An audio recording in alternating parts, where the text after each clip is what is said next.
How to turn the abuse of a pathological narcissist into an advantage. Turning the abuse of a pathological narcissist into an advantage can be a complex and difficult process, but there are some strategies that can help. Here are some things to consider. Recognize the situation. The first step to turning the abuse of a pathological narcissist into an advantage is to recognize that you are in an abusive situation. This can be difficult because pathological narcissists are often skilled at attracting and manipulating people around them.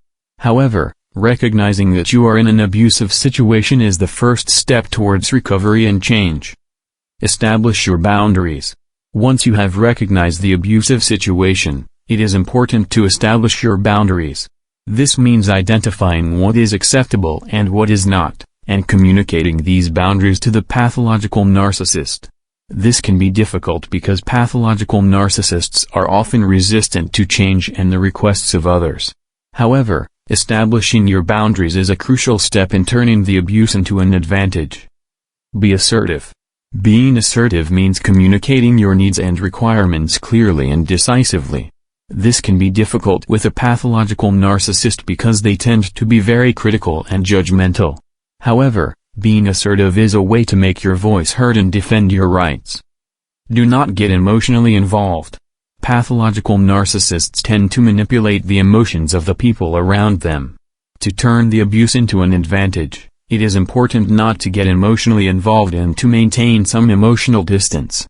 This can be difficult because pathological narcissists are often skilled at manipulating people around them.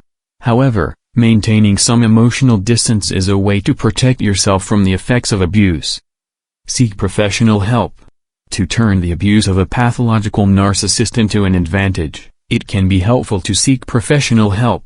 A psychologist or therapist can help you understand the dynamics of the abuse and develop strategies to manage it. In addition, they can provide emotional and practical support during the recovery process. In conclusion, turning the abuse of a pathological narcissist into an advantage can be a difficult process, but there are some strategies that can help. Recognizing the situation, establishing your boundaries, being assertive, not getting emotionally involved, and seeking professional help are all important steps in turning the abuse into an opportunity for growth and change.